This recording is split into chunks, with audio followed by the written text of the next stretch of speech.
네, 교회 여러분, 5월 26일 새벽 예배 시작하도록 하겠습니다. 오늘 함께 나눌 성경 말씀은 마태복음 11장 2절에서 6절까지 말씀입니다. 제가 봉독해 드리겠습니다.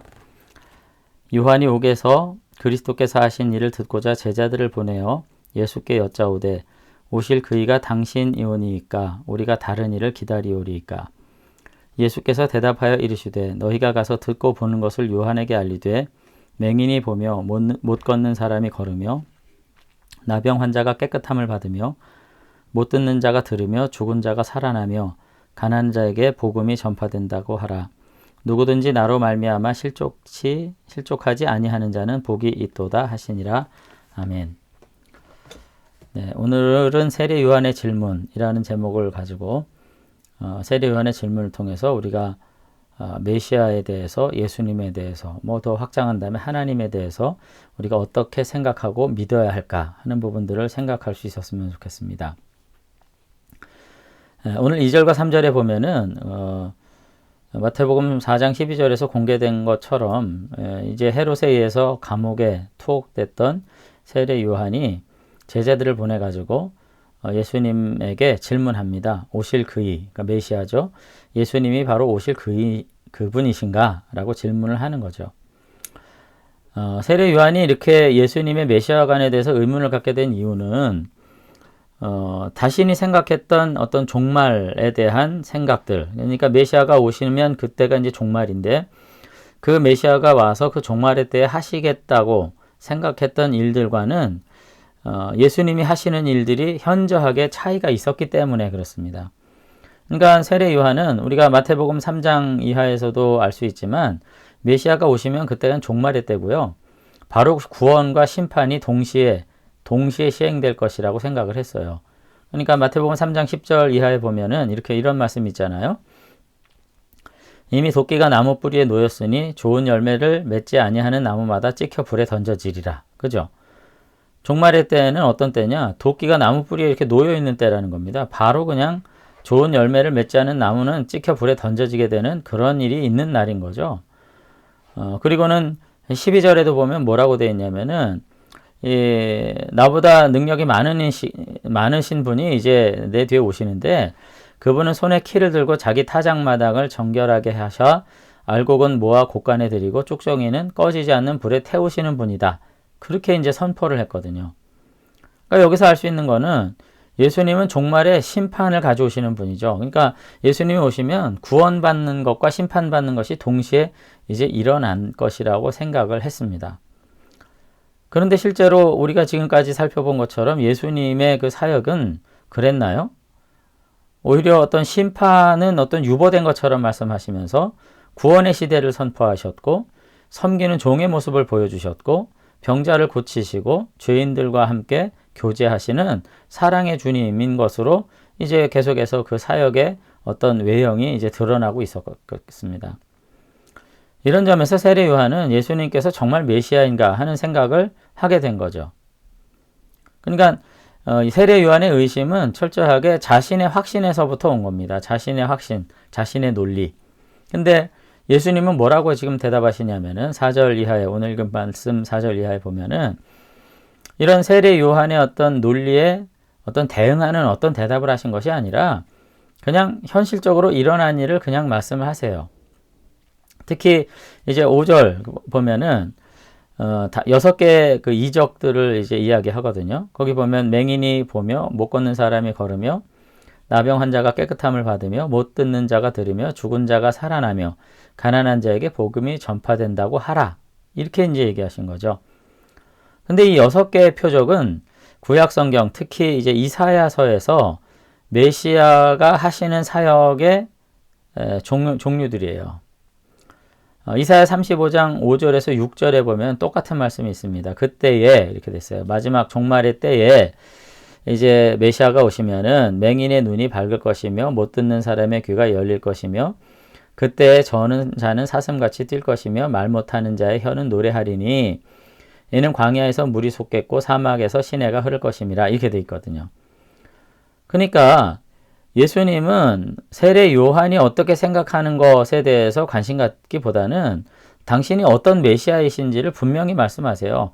이사야가 예언하는 여호와의 종으로서 지금 사명을 가진 분으로서 나는 유대인들이 기대하는 어떤 군사적 메시아도 아니고 세례 요한 네가 기대하던 어떤 임박한 심판의 칼날을 휘두를 메시아도 아니다. 이렇게 얘기를 하시는 거죠. 오히려 예수님은 가난한 자들, 연약한 자들, 그리고 죄악 아래서 신음하는 자들, 그리고 사회적인 차별 가운데 핍박받아서 아무런 힘도 능력도 특권도 권력도 없는 이런 구원받을 가망성이 없는 이런 자들에게 구원의 기쁜 소식을 전파하고 그 구원의 날들을 통해서 하나님의 나라를 계속해서 회복하실 분이라고 지금 말씀을 이제 하고 있는 것입니다. 그럼 자 여기서 이제 정리를 좀 한다면요. 왜 이렇게 세례 요한이라고 하는 선지자조차도 예수님에 대한 이해가 달랐을까 하는 것을 생각해 볼 필요가 있습니다. 근데 이와 더불어서 우리가 한 가지 더 생각할 것은 당대 유대인들도 예수님에 대한 생각이 예수님과 달랐죠. 유대인들은 이방의 압제로부터 고난받는 민족주의적 입장에서 로마로부터 정치적으로 군사적으로 자신들을 해방시켜 줄 분이 메시아라고 생각했어요. 반면에 세례 요한은 그런 정치적인 메시아는 메시아가 아니고 하나님의 말씀에 순종하지 않는 이 죄인들과 악인들이 너무나도 도처에 넘쳐 흐르는데 이들을 그냥 둔다면 과연 그 사람이 메시아가 맞냐? 뭐 이런 생각을 이제 할 수 있죠. 그래서 정말로 마지막 종말의 때에 오실 메시아는 이 모든 악인들을 심판하고 의인들을 건져낼 이 구원의 메시아다. 이렇게 생각한 것으로 볼 수가 있습니다.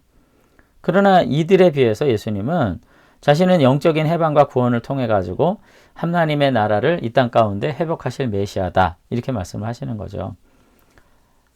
우리 스스로도 좀 생각해 볼 필요가 있습니다. 우리도 또 다른 요한의 입장일 수 있어요. 왜? 우리가 생각하는 예수님은 어떤 분인가요? 만약 예수님이 이 땅에 오신다면 여러분들은 어떤 모습으로 오실 것으로 생각하세요? 분명히 이제 문제가 있는 건 뭐냐면 예수님에 대한 우리의 이해가 우리의 필요에 부응하는 분으로서만 생각해서는 안 된다는 겁니다.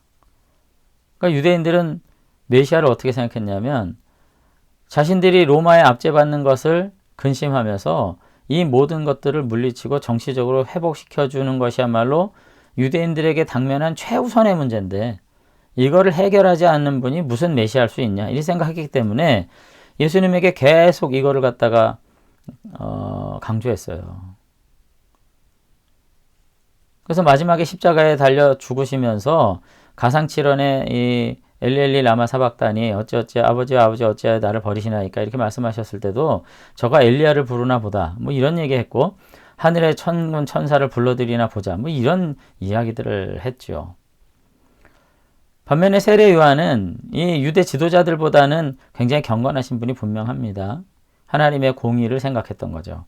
근데 여기 너무 몰입해 있는 나머지 정말 하나님의 공의를 실현할 분이 메시아라고만 생각을 한 거예요. 마찬가지로 우리들도 똑같은 어떤 잘못을 범할 수가 있습니다. 우리의 필요 중심적으로 우리의 질병을 해결하실 분, 우리의 가난을 해결하실 분, 나의 정서적인 상처를 치유하실 분, 자꾸 그렇게 가는 거죠. 그럼 오늘날 한국 교회가 생각하는 진정한 메시아는 어떤 분인가요? 뭐 영적인 능력을 강조하는 분들은 뭐 방언하고 뭐 능력 주실 분 이렇게 생각을 하시는 거예요, 자꾸.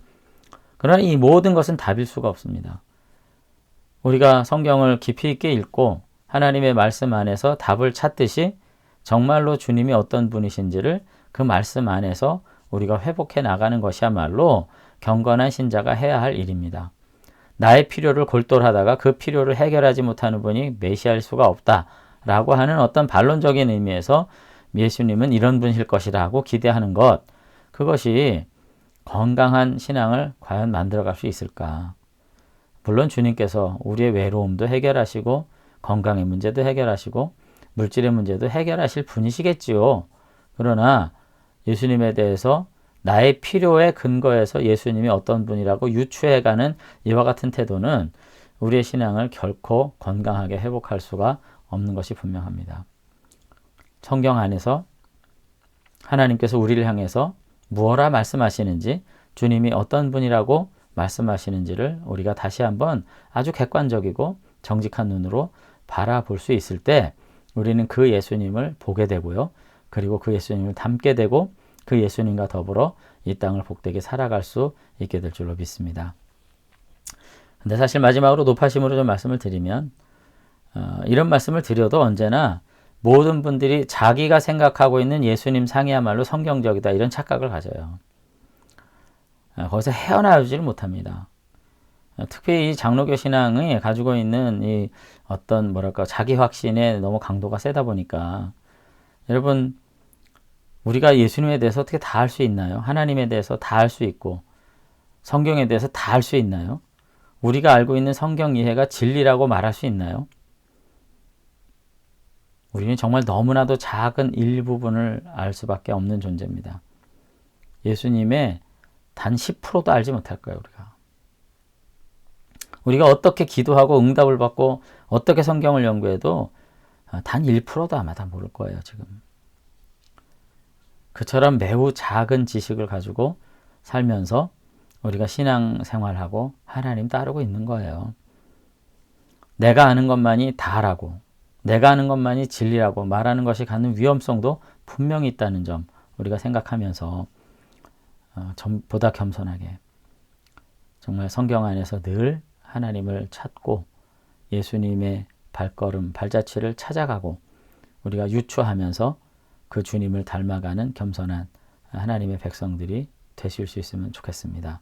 그래서 점점 더 알아가는 기쁨이 있게 되고 마지막 그날에 우리가 얼굴을 함께 맞대고 보는 것처럼 확인하면서 우리의 알아왔던 그 모든 것들을 확인하는 기쁨과 그 놀라운 확신들을 온전히 누리실 수 있게 되길 바랍니다. 그래서 우리 모두가 다 다시 한번 예수님이 어떤 분인가 라고 하는 이 평생의 질문을 가지고 우리가 살아가면서 한 걸음 한 걸음 더 깊이 있게 주님께 다가가고 알아가게 되는 성도와 경건한 주의 백성들 되시길 주 이름 축원합니다. 한번 기도하겠습니다. 네, 하나님 아버지, 오늘 세례 요한의 질문을 통해서 오히려 그의 질문의 경건함이 얼마나 깊이 있는 것인지를 우리가 생각하게 되기를 원합니다. 그의 질문은 무지에서 비롯된 것이 아니라 자신의 확신이 얼마나 부정한 것인지를 아는 성숙한 경건인으로서 주님을 향해서 다시 한번 더욱 알아가고자 하는 열망을 가졌던 것을 우리가 보게 됩니다.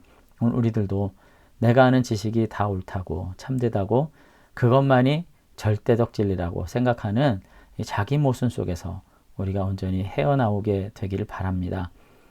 우리가 알고 있는 그 작은 지식 안에서 정말로 주님을 섬기되 우리가 끊임없이 탐구하고 끊임없이 기도하는 가운데 더욱 주님을 알아가는, 그래서 함께 주의 자녀된 백성들 가운데 우리가 연합함으로써 그 주님의 자녀로서 온전히 살아가게 되는 그런 은혜가 있게 되기를 원합니다.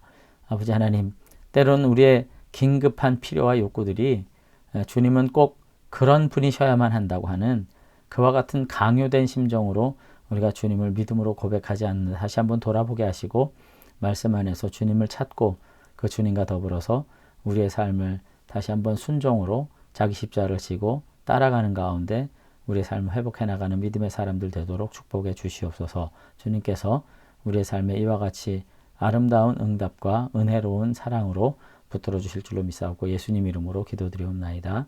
아멘. 네, 오늘 하루도 주님의 동행하신 가운데 다시금 새로운 확신을 누리는 저와 여러분들이 되시기를 주의 이름으로 축원합니다.